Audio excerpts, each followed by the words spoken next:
Right, this is the amazing shape known as the star tetrahedron.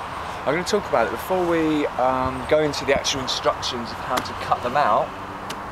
I'm going to talk about, and I'm actually going to be cutting out the large scale one. So this is the large scale one.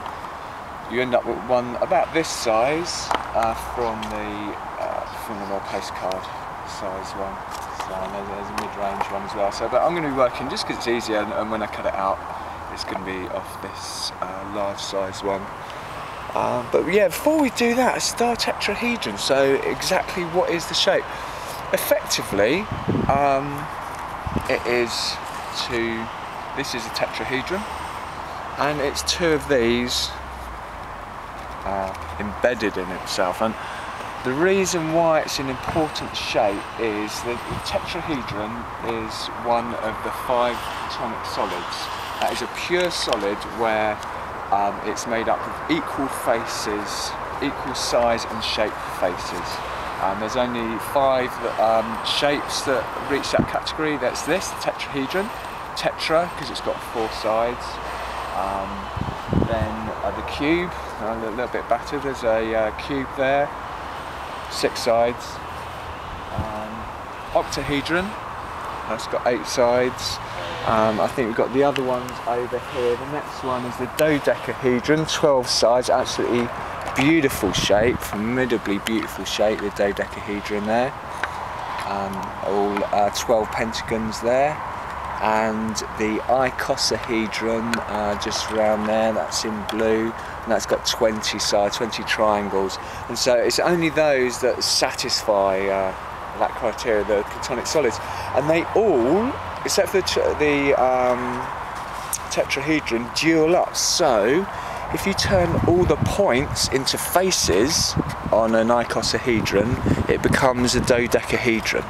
And the same happens, if you have a look over here, classically, though we're really used to cubes, and that's why this is quite an interesting shape, and we're talking about duals again. So if you turn all the faces of a cube into points, if they all pointed out, then you would end up, does that make sense? You would end up with an octahedron. See, so all those points make the faces of the cube.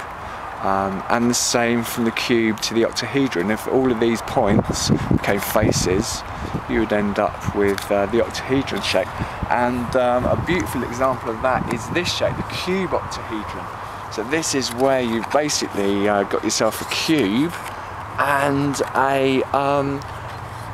an octahedron is just starting to poke out of it. It's like a halfway house. Well, the same. Now, does that make sense? It's really got to be visible. So that's the octahedron's just starting to poke out from all the sides there. I think there's another one on this lot here that's even more beautiful. Where is it? There's a brilliant cube octahedron here. There, you can really see that cube shape there. You can really see that that's a cube, and it's got an octahedron just starting to come out of it as well.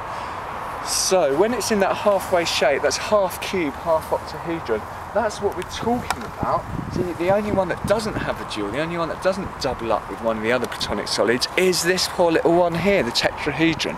Because what happens when you turn its faces into points, it just comes up with another tetrahedron the other way round. And if you catch that shape halfway, while it's halfway transforming between a tetrahedron and then its dual coming out of itself, this is the shape you end up with, the star tetrahedron. So it's a kind of, is it an honorary member? Well, no, it isn't an honorary member of the platonic solids at all. It's its own crazy, amazing shape, and that's all we can say about it. Is just how fantastic it is. And so the next video will be how to, once you've got your little, once you've got your kit, how to cut it out and make this formidable shape.